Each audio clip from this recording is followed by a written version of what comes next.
Ah, trinquons à votre première année. On se demande juste combien de temps ça va durer. » Ces mots, prononcés par ma belle-mère, Martine, ont fendu l'air de notre petit appartement lyonnais.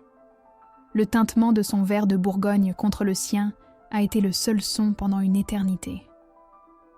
Nous étions censés célébrer notre premier anniversaire de mariage, Henri et moi. La table était dressée avec les assiettes de notre liste de mariage.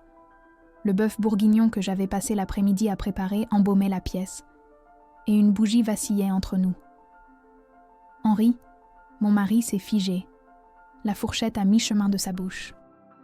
Son père, Jean-Pierre, a trouvé un intérêt soudain et intense pour les motifs de sa serviette.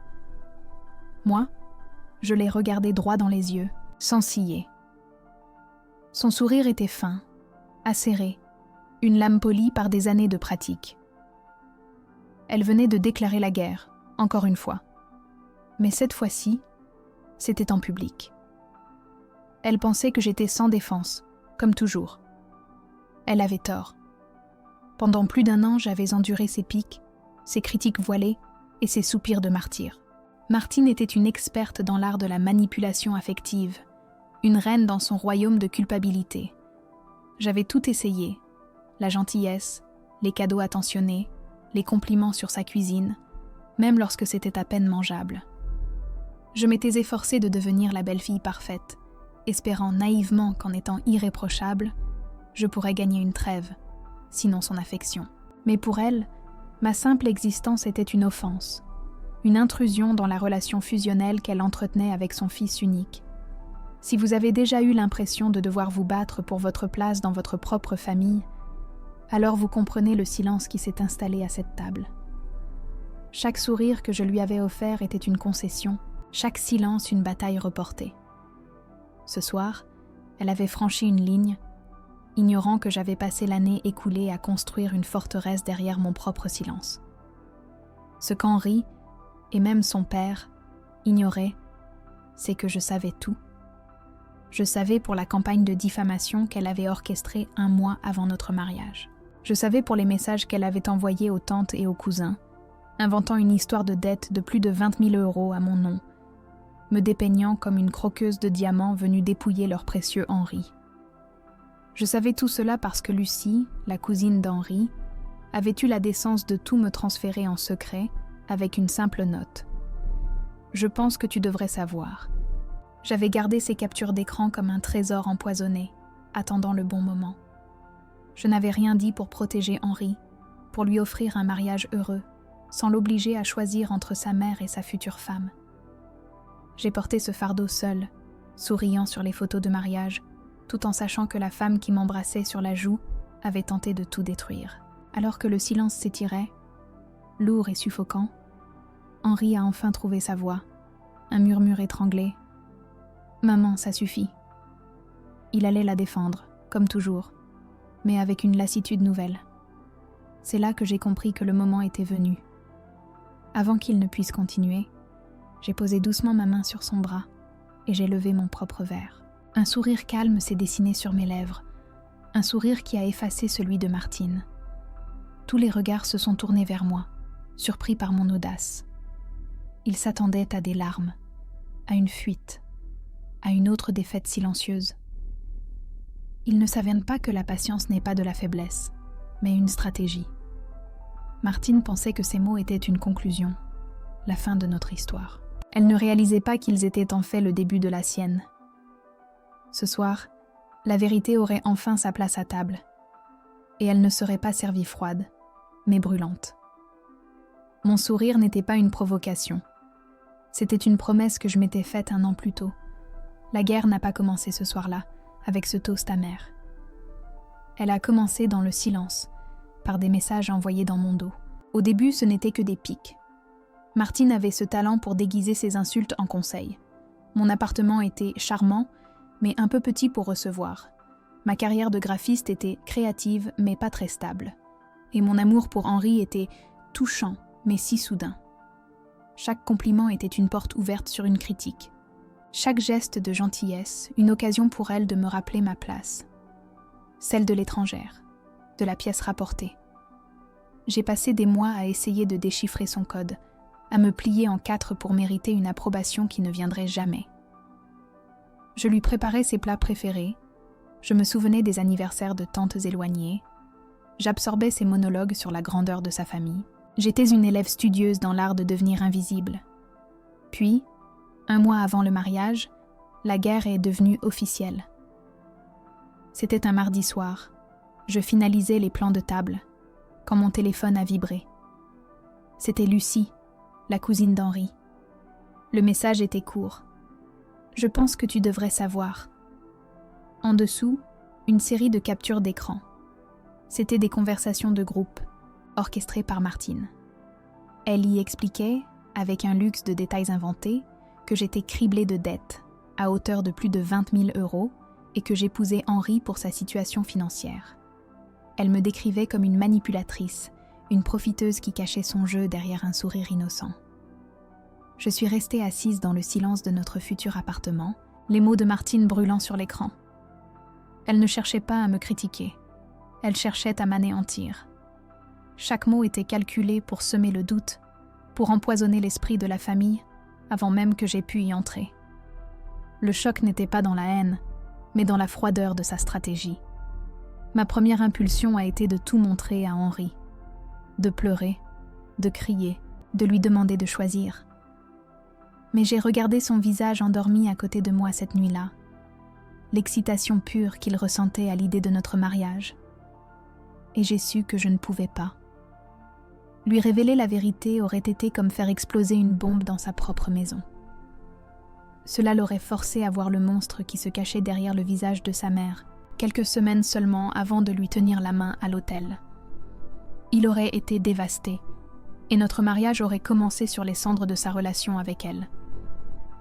J'ai donc fait un choix. J'ai sauvegardé les captures d'écran sur un disque dur externe, je les cachais au fond de mon tiroir à chaussettes, et j'ai décidé de porter ce fardeau seul.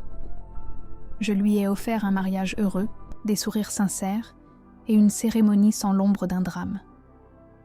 Mon silence était mon cadeau de mariage, un sacrifice invisible qu'il ne connaîtrait jamais. Le lendemain, après une nuit sans sommeil, j'ai fait une chose que l'ancienne moi n'aurait jamais osé. J'ai appelé Martine. Ma voix était calme, presque fragile. Je lui ai dit que des rumeurs étranges me parvenaient, que j'étais blessée et que je ne comprenais pas. Je lui ai tendu la perche, jouant la victime parfaite qu'elle voulait que je sois. Et elle l'a saisie. Trop sûre d'elle, pensant parler à une jeune femme effrayée, elle a tout avoué. Elle a admis avoir inventé l'histoire des dettes, se justifiant par une phrase qui est restée gravée dans ma mémoire. Je dois protéger mon fils de ses erreurs. Elle pensait me donner une leçon, me mettre à ma place une bonne fois pour toutes. Ce qu'elle ignorait, c'est que mon téléphone était en mode enregistreur.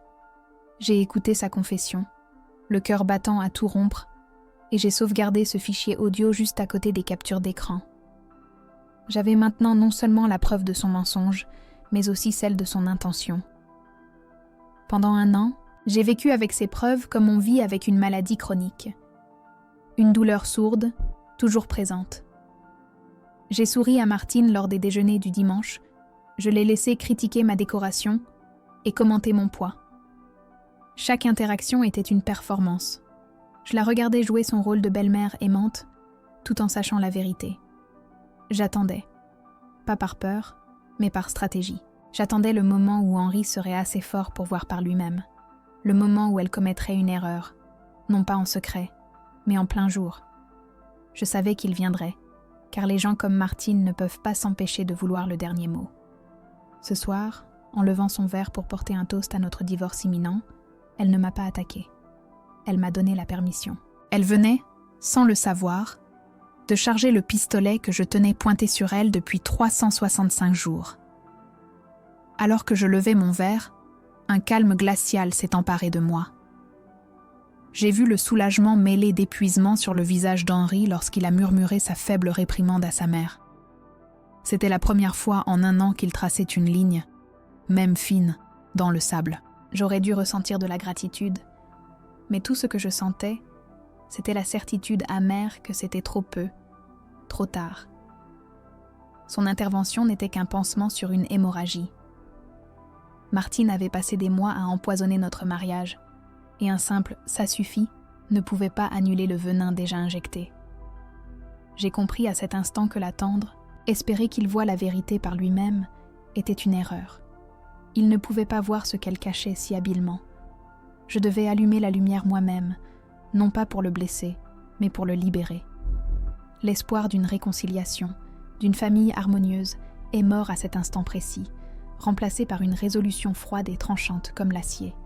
« Attends, Henri, laisse-la finir », ai-je dit, ma voix étonnamment stable coupant la sienne. Le silence est revenu, plus lourd encore. Jean-Pierre a cessé de fixer sa serviette pour lever des yeux ronds vers moi. Henri m'a regardé, un mélange de confusion et d'inquiétude dans le regard. Seule Martine a conservé son aplomb, bien que son sourire ait perdu de son éclat, se transformant en une ligne dure et méfiante. Elle ne comprenait pas ce changement soudain. Je n'étais plus la proie effrayée. J'étais devenu le prédateur. J'ai maintenu mon verre en l'air, le fixant dans les yeux.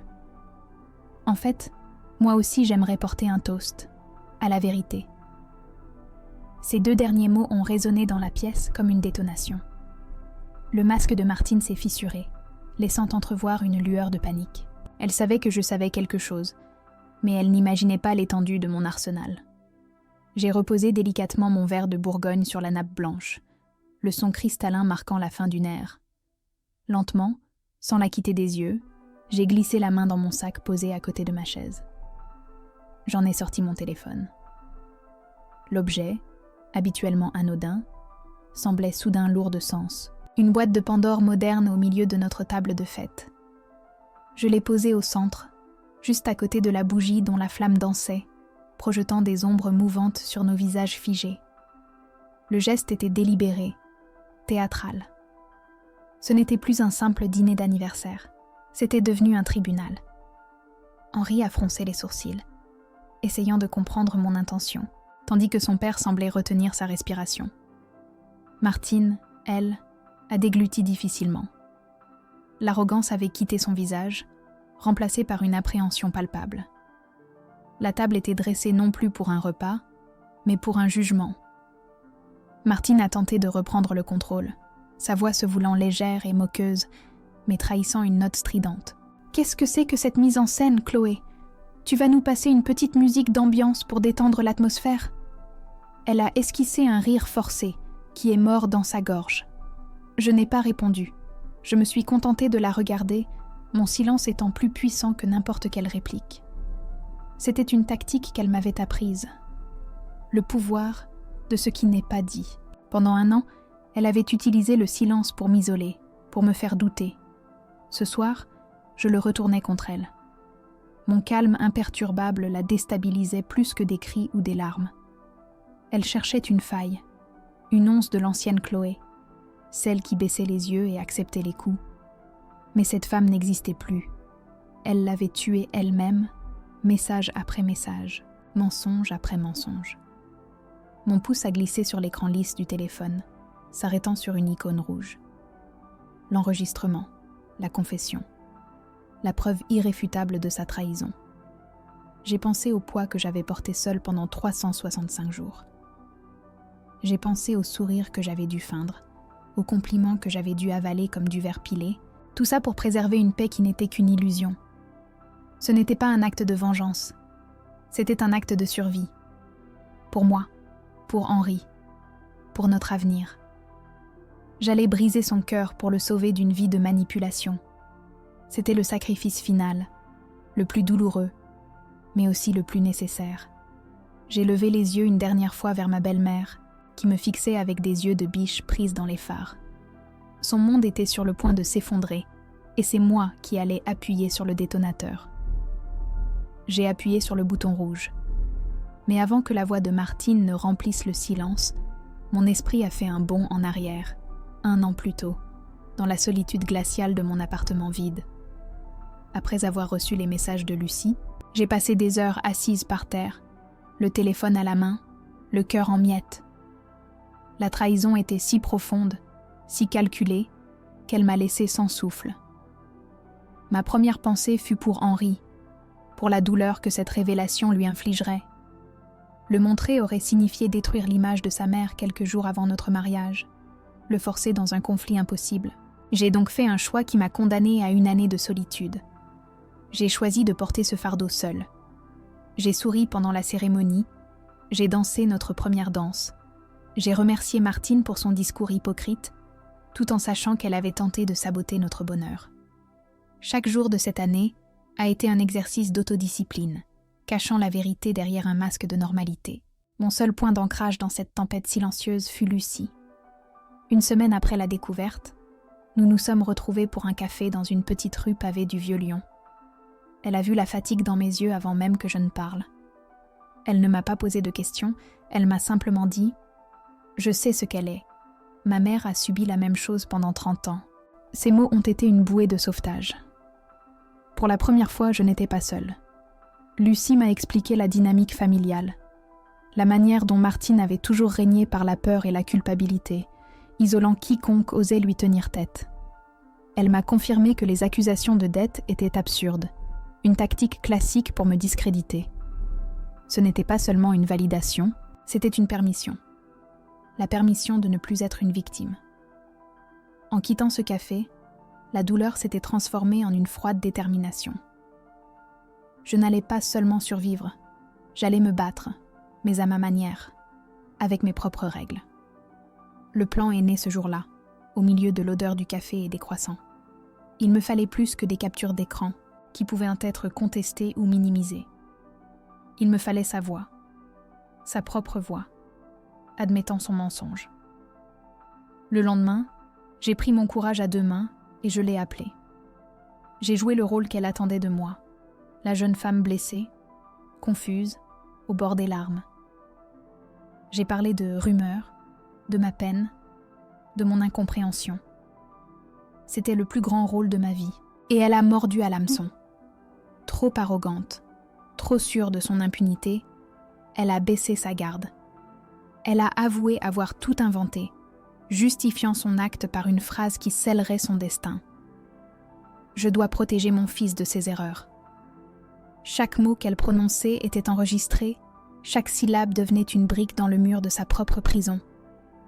Quand j'ai raccroché, mes mains tremblaient, mais pas de peur. C'était le frisson du pouvoir. J'avais l'arme.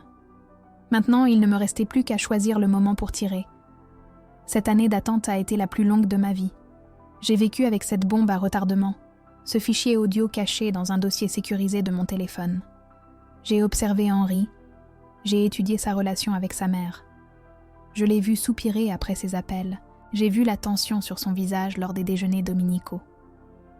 Lentement, il commençait à voir les fissures, les petites incohérences, les manipulations subtiles. Il n'était pas encore prêt à affronter la vérité brute, mais il s'en approchait. Il y a eu des moments où j'ai failli craquer, comme ce Noël où Martine a accidentellement offert à Henri un album photo de son ex-petite amie. J'ai serré les dents et j'ai souri, sachant que ce n'était pas encore le moment. Révéler la vérité trop tôt aurait pu se retourner contre moi, le faisant se sentir attaqué et le poussant à la défendre. Ma patience n'était pas de la faiblesse, c'était une stratégie de long terme. J'attendais qu'elle commette l'erreur fatale, l'attaque publique qu'il ne pourrait pas ignorer. Notre premier anniversaire de mariage était la scène parfaite. Je savais qu'elle ne résisterait pas à l'envie de marquer son territoire, de gâcher ce moment symbolique. J'ai préparé le dîner, j'ai allumé les bougies, j'ai mis la table comme on prépare un champ de bataille.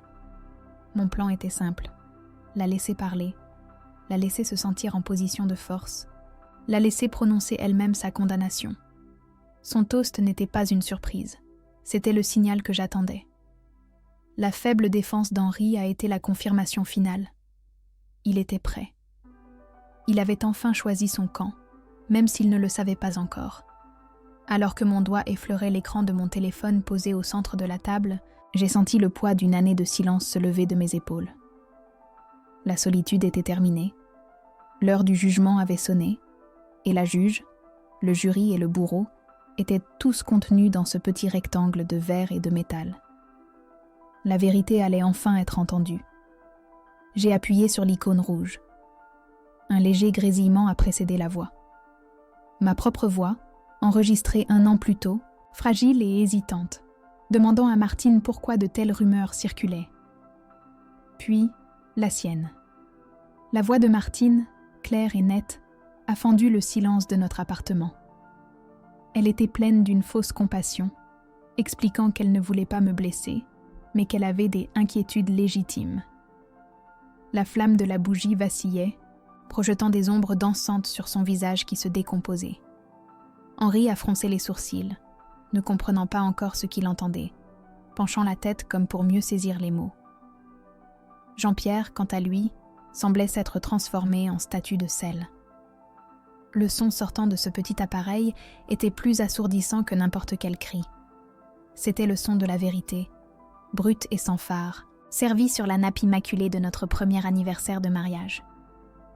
La pièce, autrefois chaleureuse, était devenue un congélateur. L'enregistrement continuait, chaque mot un clou de plus dans le cercueil de son mensonge. On entendait ma voix feindre la confusion, lui demandant de clarifier de quelle dette elle parlait, et Martine, tombant droit dans le piège avec une arrogance déconcertante. « Écoute, Chloé, je sais pour les 20 000 €. Ce n'est pas la peine de le cacher. » Sa voix était ferme, condescendante, celle d'une femme qui se croit investie d'une mission divine. Puis est venue la phrase clé, le cœur de ma patience, le fruit d'une année de silence. « Je ne fais pas ça contre toi, je le fais pour lui. Je dois protéger mon fils de ses erreurs. » Le mot « erreur » a résonné entre les murs, me désignant comme une catastrophe, un mauvais investissement. Henri a eu un haut-le-cœur, sa main se crispant sur la table. Le bœuf bourguignon, que j'avais mis tant d'amour à préparer, refroidissait dans nos assiettes, son parfum soudainement écœurant.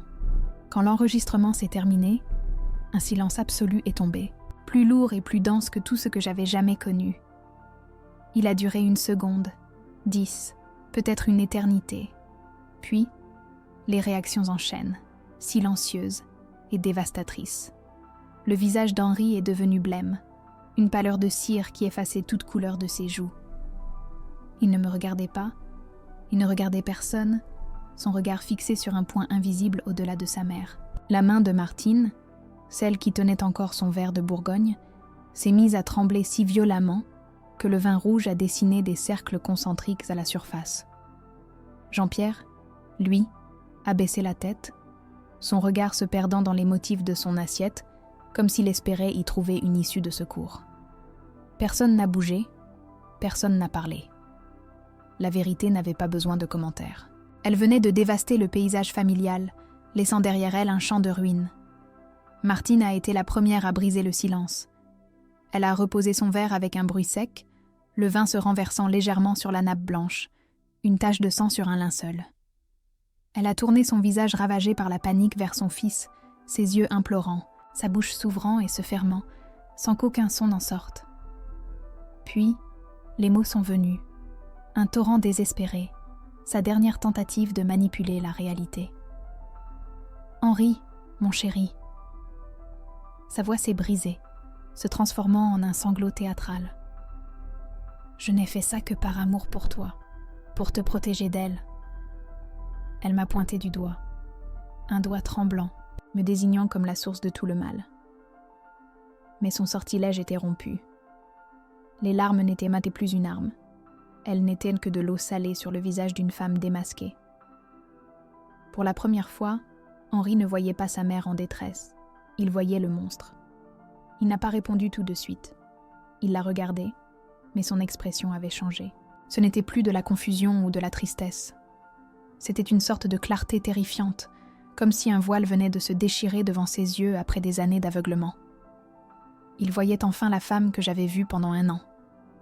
Il a lentement tourné la tête vers moi, et dans son regard, je n'ai pas lu de reproche, mais une excuse silencieuse et profonde. Une excuse pour chaque fois où il n'avait pas vu, pour chaque fois où il m'avait laissé seule face à elle. À cet instant, j'ai su que tout était fini pour Martine. Elle avait perdu son fils, non pas à cause de moi, mais à cause de sa propre voix, de ses propres mots, de sa propre haine. Notre mariage n'était plus un champ de bataille entre deux femmes. C'était enfin devenu notre territoire, et elle n'y était plus la bienvenue. Henri se leva lentement, le mouvement rigide, comme celui d'un vieil homme. Il n'a pas crié, il n'a pas haussé la voix. Le ton qu'il a employé était pire que la colère. C'était un vide glacial, une absence totale d'émotion qui a fait plus de mal que n'importe quelle insulte. Il a regardé sa mère, non pas comme son fils, mais comme un étranger qui jugeait un acte impardonnable. « Sors de chez nous », a-t-il dit, et les 4 mots ont pesé une tonne. Maintenant.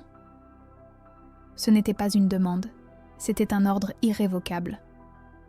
Martine a ouvert la bouche pour protester, pour lancer une dernière supplique, mais elle a croisé le regard de son fils et a compris qu'elle venait de franchir un point de non-retour.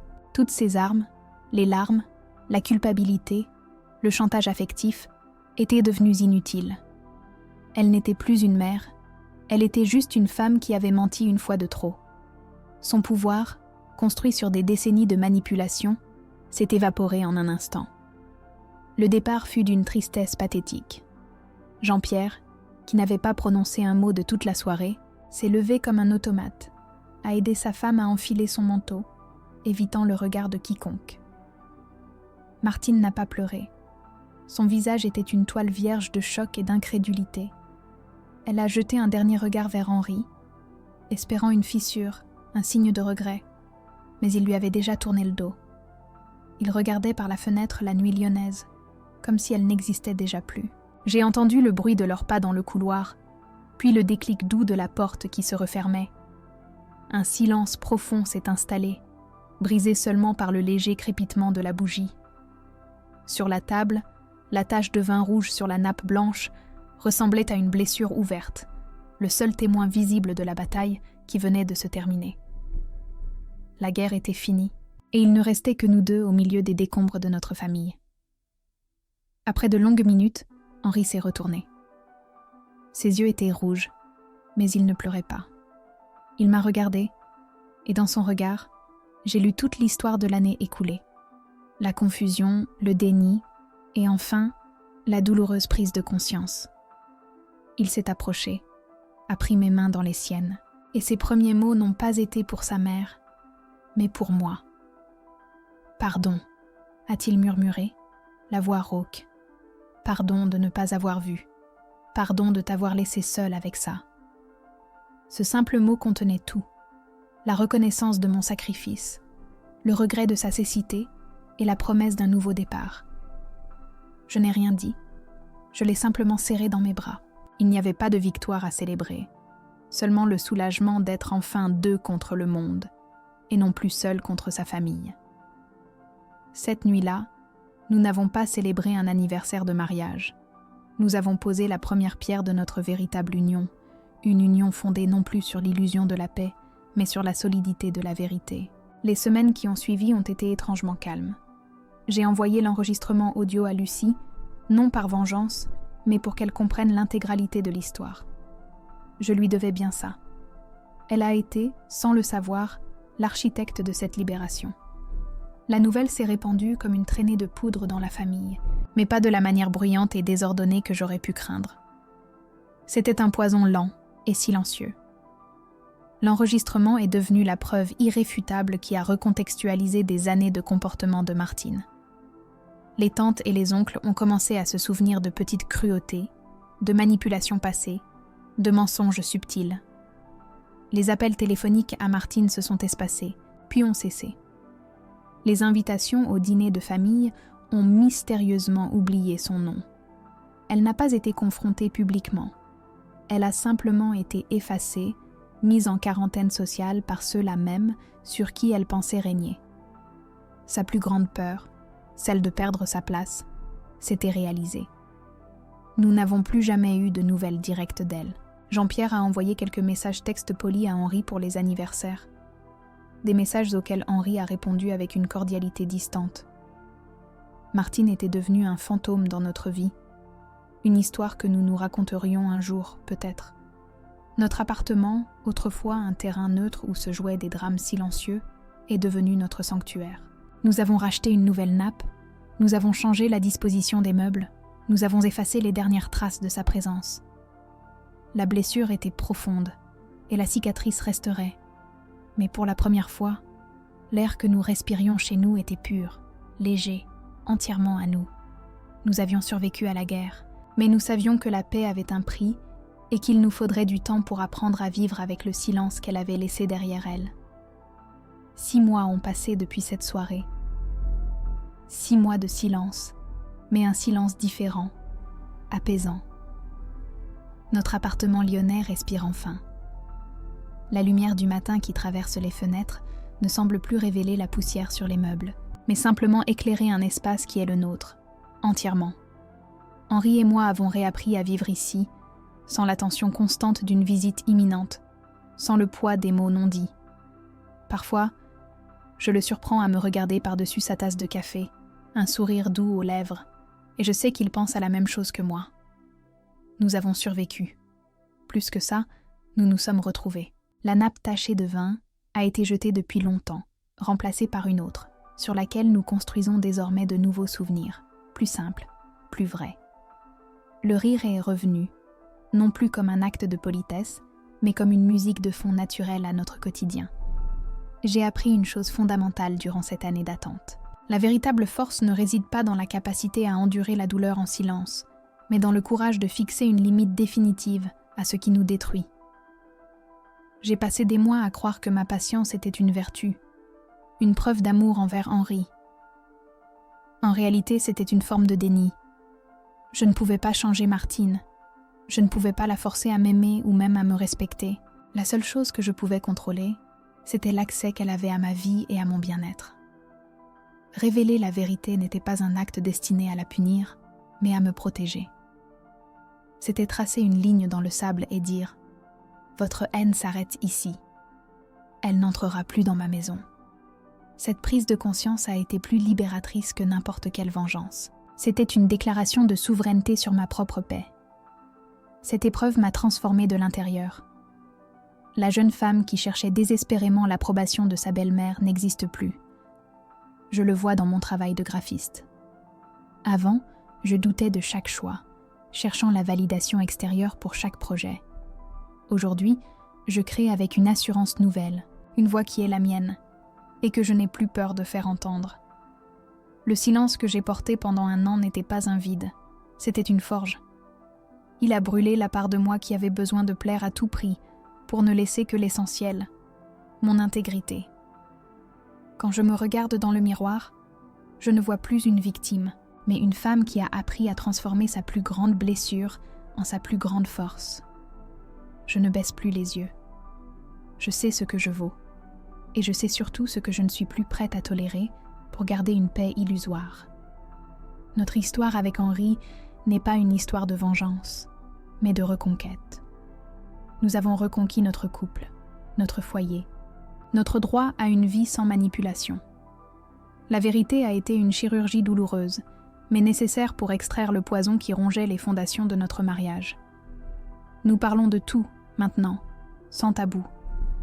Il sait qu'il ne pourra jamais réparer le fait de ne pas avoir vu plus tôt, et je sais que je ne pourrai jamais oublier la solitude de cette année-là, mais nous avons choisi d'avancer ensemble avec ces cicatrices.